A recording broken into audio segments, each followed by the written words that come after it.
वाहिगुरु जी का खालसा वाहिगुरु जी की फतेह। Welcome back to your on YouTube channel Kabir academy. My name is Simranjot Singh and I am teaching you maths. तो आप already जानते हैं कि हम कर रहे हैं chapter number 10 for class 9th। तो आज क्लास 9th का जो हम कौन सा टॉपिक डिस्कस करने वाले हैं वो मैं बताने जा रहा हूं। That is the angle subtended bye an arc of a circle.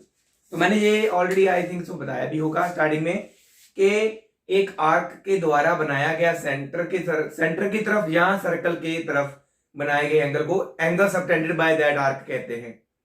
तो उसमें क्या है, थ्योरम 10.8 हम साथ में करेंगे तो आपको क्लियर होगा। Angle subtended bye an arc of a circle. तो थ्योरम 10.8 क्या कह रही है?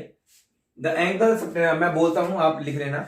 The angle subtended bye an arc at the center is double the angle subtended by the arc on the remaining part on any point on the remaining part of the circle। ठीक है, तो इसका मतलब क्या है कि suppose हमारे पास ना इस थ्योरम में 3 केसेस हैं।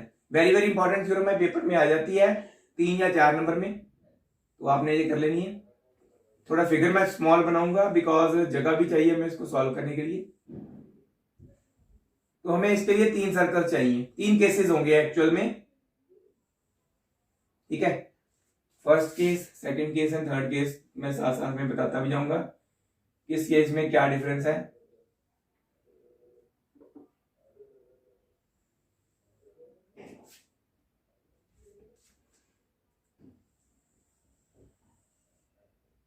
ओके, तो फर्स्ट केस में क्या है, आर्क बना रहे हैं हम पी क्यू। ये अभी पहले केस में ये एक माइनर आर्क है।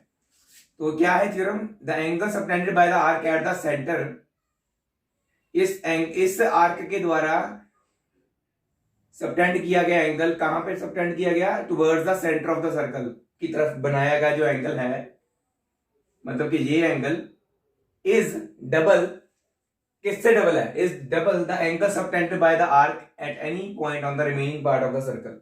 तो ये माइनर आर्क है, रिमेनिंग पार्ट ये हुआ। इस रिमेनिंग पार्ट में कहीं पे भी इस आर्क के एंड पॉइंट्स को मैं जोड़ देता हूं, लाइक सपोज यहां पे जोड़ दिया। ठीक है, ठीक है, पी क्यू इसको आर ले लेते हैं। यहां पे जोड़ दिया, चाहे यहां पे जोड़ देता चाहे यहां, मतलब कि दोनों एंड्स को उस पॉइंट के साथ जोड़ना था मैंने, तो यहां से इसके बीच में से भी पास कर सकता है वो। तो ये angle subtended by the arc at any point on the remaining part of circle से डबल होता है। तो यहां पे जो एंगल जो बना है इससे डबल ये है, मतलब कि अगर पी आर क्यू 30 होगा तो ये 60 होगा, ये 50 है तो ये 100 होगा, ऐसे ही। तो ये अभी माइनर आर्क वाला केस है। First case is for minor arc. Second case is for when the arc is half at the half of the circle. That means वो सेमी सर्कल वाली आर्क है, ना वो माइनर है ना वो मेजर है, हाफ वाली है। तो उसको हम कौन सा केस बोलते हैं? When the arc is a semi circle arc, मतलब कि डायमीटर के एंड पॉइंट्स जो होंगे। तो एक तो angle subtended by the arc, ये आर्क है पी क्यू, इसको सेंटर के साथ जोड़ा तो क्या बन गया? डायमीटर बन गया। डायमीटर एक स्ट्रेट लाइन होती है तो ऑब्वियसली ये एंगल 180 होगा, अपना एक इससे बनाया गया एंगल। और रिमेनिंग पार्ट ये बचा। ठीक है, तो रिमेनिंग पार्ट पे कहीं पे भी हम इसको जोड़ देते हैं तो ये एंगल ऑब्वियसली, क्योंकि ये एंगल इसका डबल होता है तो ये 180 है तो ये 90 होगा। तो ये हमने आगे यूज भी करना है, जिसको भी आर लिख लेते हैं। सभी केसेस में आर्क का नेम पी क्यू और यहाँ पे आर ही लिखना है और सेंटर ओ ही लिखना है। तो सभी में सेम ही होगा क्योंकि केसेस अलग अलग है बट फिगर तो डिफरेंट बना रहे हैं हम।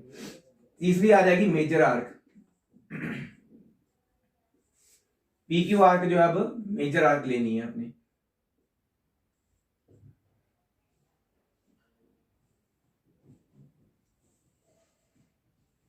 ये एंगल, ये मेजर आर्क होगी ना, ये इसका ये angle will be double the angle subtended bye it on the remaining part of the circle. तो ये आपने आर ले लेना है। आपका ये पॉइंट ओ है, ये एंगल कुछ भी होगा। सभी में एक सेम कंस्ट्रक्शन करनी है आपने लाइन ड्रॉ करनी है R S, passing through O, R S line जो है वो ओ से पास कर रही है, सभी में same.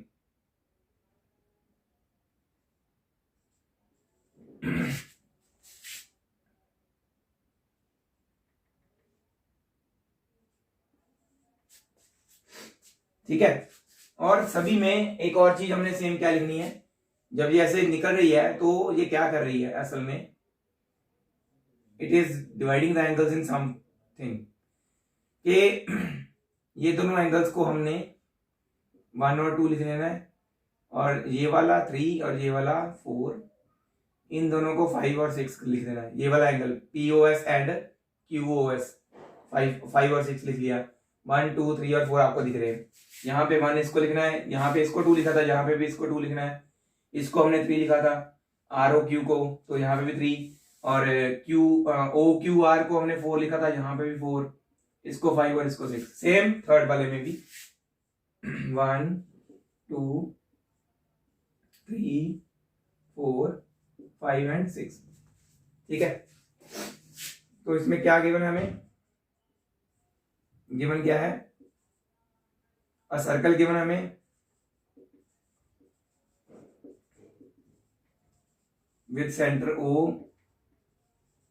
And radius R, PQ is an, first इसमें क्या है, गिवन 3 केसेस हैं, PQ is a minor arc, second case में PQ इज, यहां पर PQ is first case minor arc, second case semicircle, third case में major arc है।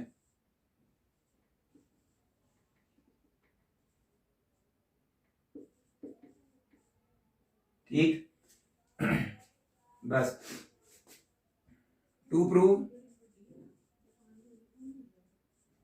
Angle POQ is double of PRQ,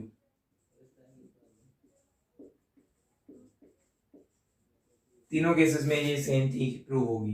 ठीक है, बस इस केस में क्या होगा, POQ जो होगा वो रिफ्लेक्स एंगल, क्योंकि एक्चुअल में तो ये एंगल POQ है ना, इसका रिफ्लेक्स चाहिए होगा हमें, तो थर्ड केस में बस इतना होगा। तो इसमें हमने कंस्ट्रक्शन क्या किया, draw RS passing through O, RS draw किया हमने पासिंग थ्रू O, 1 2 3 4 5 6 हमने एंगल्स अपनी मर्जी से लिखे। ठीक है,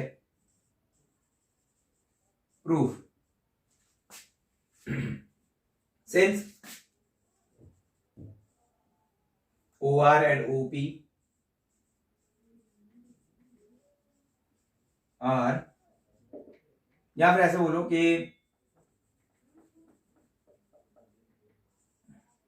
इन triangle ORP, OR is equal to OP, क्यों, रेडियाई ऑफ सर्कल है दोनों,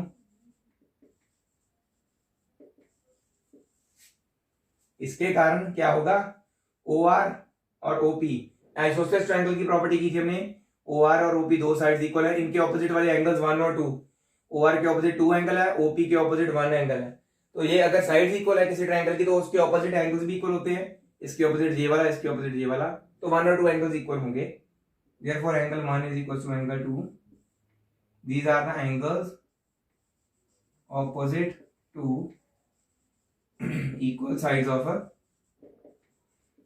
triangle। सिमिलरली हम प्रूव कर सकते हैं कि 3 और 4 एंगल्स भी इक्वल है ना, ORQ ट्राइंगल में, क्योंकि इसमें भी OR और OQ दो साइड्स इक्वल है। Similarly we can prove that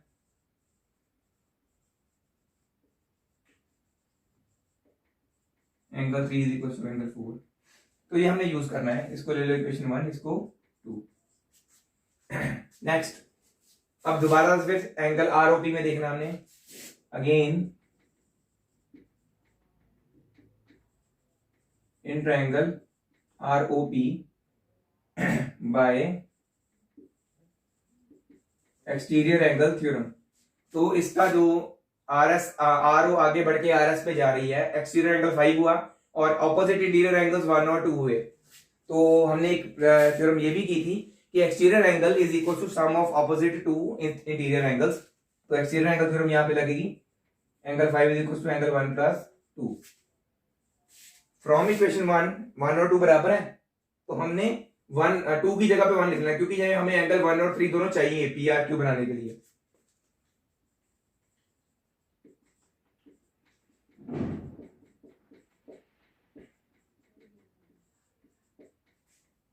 ठीक है, जैसे हमने एंगल 5 को 2 टाइम्स ऑफ एंगल 1 प्रूव कर दिया, इसी तरह से in triangle R O Q हम प्रूव कर सकते हैं angle 6 is double times of angle 3, क्योंकि उसमें भी एक्सटीरियर एंगल थ्योरम लग रही है। एंगल 6 इज इक्वल 3 प्लस 4 और 3 प्लस 4 हमने इक्वल 3 और 4 इक्वल प्रूव किए हुए हैं। ठीक है, similarly in triangle R O Q by exterior angle theorem, angle 6 is equal to angle 3 plus angle 4। तो angle 6 is equal to angle 3 plus angle 3 लिख देना है। एंगल 4 को हमने 3 क्यों लिखा, फ्रॉम इक्वेशन 2 से हमें पता चला, 3 को 4 की जगह पे 3 लिखा, तो ये एंगल 6 भी हो गया क्या, therefore angle 6 is equal to double times of angle 3। तो ये हमारे पास एक इक्वेशन आई, इसको हम इक्वेशन 3 लिख देते हैं, इसको 4। अब हमारे केसेस का फायदा होगा, फॉर केस 1 एंड 2 तो हमारा वही रहेगा,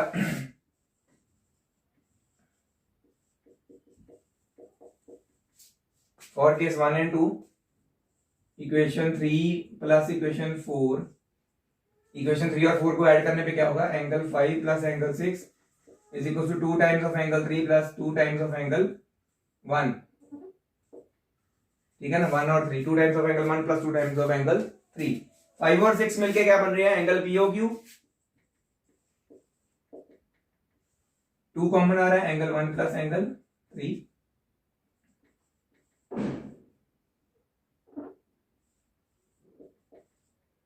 टू टाइम्स ऑफ एंगल 1 और 3 मिलके क्या बन रहे हैं, पी आर क्यू। ये चीज तो प्रूव हो गई, ये जो हमने ऑलरेडी हमें चाहिए। थर्ड केस तो नहीं हुआ ना अभी, मेजर के लिए। फॉर केस 3 बस पीओ क्यू जो है इसके आगे रिफ्लेक्स लिख देना, क्योंकि ये रिफ्लेक्स एंगल चाहिए हमें, ये वाला नहीं चाहिए। Reflex angle PO Q is 2 times of angle P R Q. तो इस सिर्फ थर्ड केस का ये फायदा कि यहां पे रिफ्लेक्स लिखना, बस और कुछ नहीं है।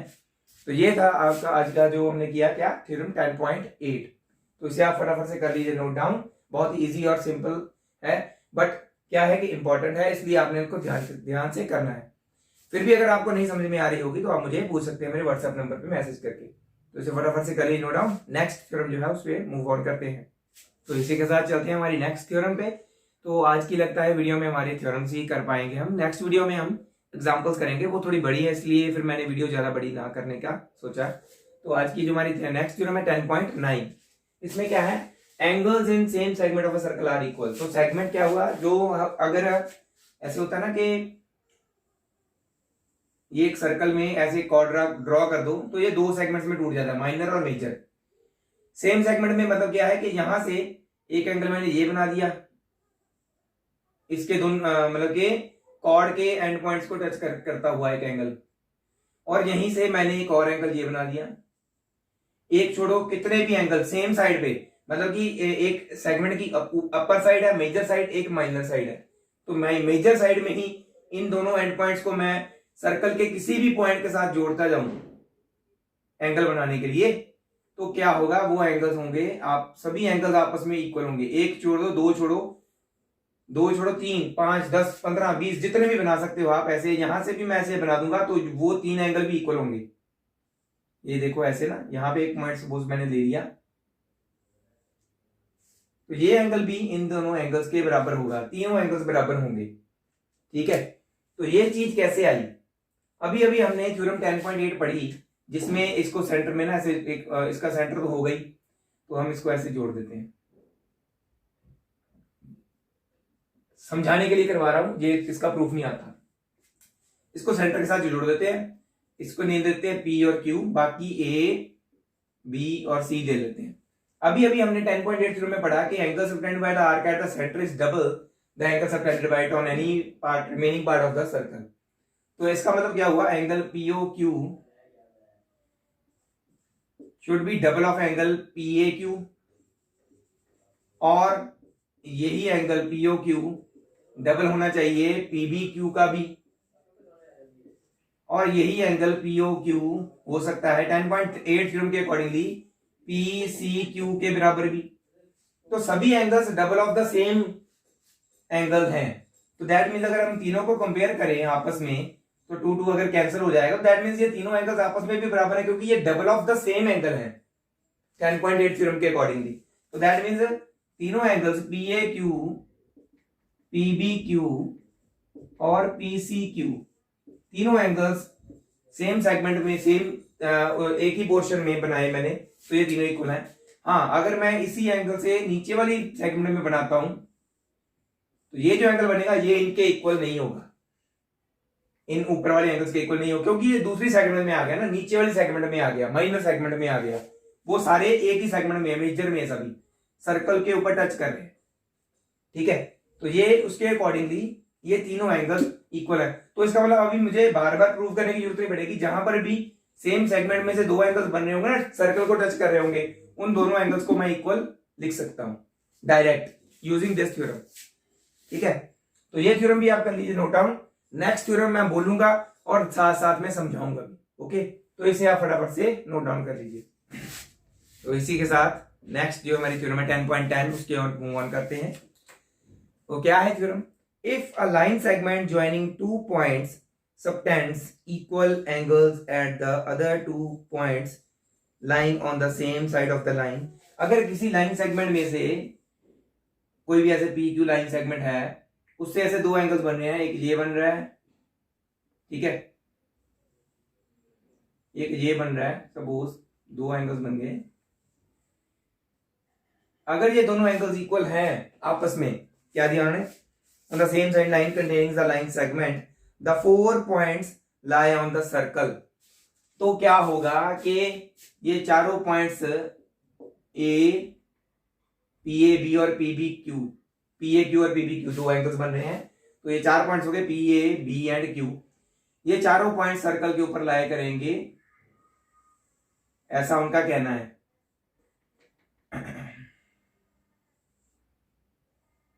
ठीक है, ऑब्वियसली कर रहे हैं, इससे पहले वाली थ्योरम में हमने किया, ए कॉर्ड से हमने दो एंगल्स सबटेंड किए सेम सेगमेंट में, तो वो एंगल्स इक्वल होंगे। इसका कन्वर्स कर रहे हैं अब हम, कि अगर सर्कल की बात नहीं अभी की, कोई भी लाइन सेगमेंट से दो इक्वल एंगल्स हम बनाते हैं, तो इन दोनों को टच करता हुआ अगर हम सर्कल कोई बनाएंगे, ऑब्वियसली वो इनको भी टच करके निकलेगा। ठीक है, इन दोनों को टच करता हुआ अगर कोई भी सर्कल बनाते हैं तो वो ऑटोमेटिकली इनको भी टच करके निकलेगा, ऐसे जैसे अब कर रहा है। क्यों? क्योंकि ये एंगल्स इक्वल है, तो सेम सेगमेंट वाली जो हमने थ्योरम इससे पहले की, उसके अकॉर्डिंगली ये उसका कन्वर्स हो गया कि दो कॉर्ड से दो एंगल्स बनते हैं, वो सर्कल के ऊपर लाया करते हैं, तो वो इक्वल है। ठीक है, सेम सेगमेंट में। इसी तरह से अगर एंगल्स इक्वल है, देन वो सर्कल के ऊपर लाया कर रहे हैं, इंक्लूडिंग दीज 2 पॉइंट्स ऑल्सो। ठीक है, तो ये converse of the previous theorem है, ये बहुत कम यूज होती है, इसलिए इसका ज्यादा प्रूफ करने की जरूरत भी नहीं पड़ती। ठीक है, तो जैसा मैंने बोला था 10.10 आपने वैसे ही नोट करके थोड़ा सा इसके बारे में बुक में से चाहे देख के लिख लीजिए, थोड़ा सा जस्ट डायग्राम और जस्ट दिया हुआ उसको। ठीक है, तो ज्यादा जरूरत नहीं पड़ती। इसके बाद जो थ्योरम है, दो थ्योरम्स हमारे पास, that is related to cyclic coordinators. तो साइक्लिक कोऑर्डिनेटर्स होते क्या है असल में, तो वो भी हम डिस्कस करते हैं। पहले इसे आप कर लीजिए note down. Cyclic quadrilaterals, cyclic quadrilateral का मतलब होता है कि इसकी जो आगे दो थ्योरम्स है ना, वो भी हम डिस्कस करेंगे। ऐसे ना, जैसे हम एक सर्कल ले लेते हैं, उसके ऊपर कोई भी आप कहीं पे भी 4 पॉइंट्स ले लो, P, Q, R, S, join them, PQ, QR, RS and SP। तो ये जो क्वाड्रिलेटरल है ना, चारों पॉइंट्स इसके सर्कल को टच कर रहे हैं, ये साइक्लिक है। तो क्या बस इसी यहीं पे खत्म हो जाता है क्या? साइक्लिक की प्रॉपर्टी यहीं पे खत्म हो जाती है? कुछ तो अलग होगा ना, कुछ तो डिफरेंट होगा। साइक्लिक क्वाड्रिलेटरल स्पेशल नेम दिया है इसको। तो इसकी प्रॉपर्टी क्या होती है? एक तो ये चारों पॉइंट्स जो है इसके एंड पॉइंट्स या कह लो वर्टिसेस होते हैं, जो क्वाड्रिलेटरल के चारों वर्टिसेस सर्कल को टच करते हैं, अगर वो साइक्लिक हो। या फिर हम कह सकते हैं कि सर्कल के ऊपर चारों पॉइंट्स जो है किसी भी क्वाड्रिलेटर के अगर टच कर रहे हैं तो वो साइक्लिक है। अच्छा, साइक्लिक है, देन साइक्लिक है तो क्या? तो साइक्लिक क्वाड्रिलेटर की प्रॉपर्टी होती है इसके दोनों ऑपोजिट एंगल्स का सम। ये दोनों ऑपोजिट एंगल्स और ये दोनों ऑपोजिट एंगल्स का सम 180 होता है, सप्लीमेंट्री होते हैं ये angles. That means angle P plus angle R 180 and angle Q plus angle S R 180। तो यही है हमारी अगली theorem 10.11। So let me introduce you to the new theorem 10.11. The sum of either pair of opposite sides of a cyclic quadrilateral is 180. ठीक है, sum of either pair. Cyclic quadrilateral तो मैंने बता दिया क्या होता है, जिसके चारों पॉइंट सर्कल के ऊपर लाई कर रहे थे, वो साइक्लिक क्वाड्रिलेटरल होता है। उसके बाद उसके ऑपोजिट साइड्स के ये पेयर, चाहे ये पेयर की बात कर रहे हो आप, इन दोनों का सम भी और इन दोनों का सम भी 180 होता है, सप्लीमेंट्री होते हैं। ठीक है, 10.11 थ्योरम ये कह रही है। इसी के साथ इसकी ऑपोजिट, अगर साइक्लिक क्वाड्रिलेटरल हमें गिवन है ही नहीं, या कह लो कि हमें साइक्लिक तो गिवन है, या कह लो साइक्लिक गिवन नहीं है, जस्ट ये गिवन है कि कोई एक क्वाड्रिलेटरल है हमारे पास,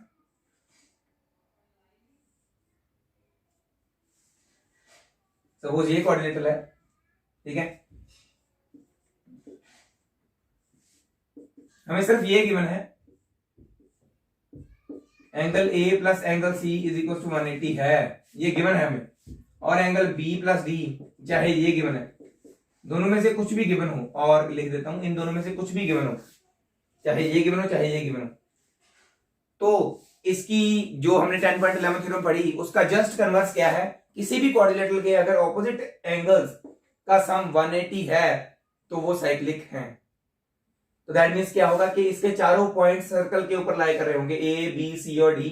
अगर हम यहाँ पे सेंटर ढूंढ के सर्कल बनाते हैं कि इसका सेंटर क्या है, तो सर्कल बनाते हैं अगर, तो कैसे होगा कि ये जो चारों पॉइंट्स होंगे वो सर्कल को टच करके जाएंगे। सेंटर कैसे ढूंढना होता है? ये आप कॉर्ड्स ले लो, A B और B C दोनों को परपेंडिकुलर बाइसेक्टर्स बनाओ, जहां पे वो परपेंडिकुलर बाइसेक्टर्स मीट करेंगे that will be your centre. तो अगर ढूंढना भी पड़े तो आप इजीली ढूंढ सकते हो। तो यहां पे मीट करें कहीं पे, इससे इसको सेंटर लेके आप किसी भी एक पॉइंट पे रख के ऐसे सर्कल घुमा दोगे तो वो अपने आप सर्कल सारे चारों पॉइंट्स को टच करेगा। जरूरी क्या है? इनके ऑपोजिट एंगल्स का सम 180 होना चाहिए, कोई भी पेयर दिया हो। तो 10.12 थ्योरम यही है। If the sum of a pair of opposite angles of a quadrilateral is 180 degree then the quadrilateral is cyclic, वो साइक्लिक क्वाड्रिलेटरल होगा। तो ये है हमारा नेक्स्ट थ्योरम। तो आज की जो वीडियो है जस्ट रिलेटेड टू थ्योरम्स ही हो सकती थी, क्योंकि हमारे पास ज्यादा समय नहीं था। तो आज की थ्योरम हम जो हमारी वीडियो है जो थ्योरम्स पे ही खत्म कर रहे हैं। सारी थ्योरम्स हमारी हो गई हैं, होपफुली आपको समझ भी आ गई होंगी। अगर कोई थ्योरम बच भी रही होगी तो हम नेक्स्ट वीडियो में कवर अप करेंगे। वैसे तो अभी एग्जांपल्स है हमारे पास और उसके रिलेटेड एक एक्सरसाइज। तो जो एग्जांपल्स है थोड़ी सी बड़ी है, समझाने में थोड़ा सा टाइम लगेगा, 20-25 मिनट्स, 3 एग्जांपल्स हैं, तो वो हम करेंगे नेक्स्ट वीडियो में। तो इसी तरह मेरे साथ बने रहें। थ्योरम्स और मैथ्स किसी भी तरह की हो, इजी बना दूंगा आपके लिए। तो ऐसे ही फॉलो करने के लिए बहुत बहुत धन्यवाद, और करते भी रहें। मेरे चैनल को जितना हो सके शेयर कीजिए। Thank you very much again at the end. Waheguru ji का खालसा, वाहिगुरु जी की फतेह।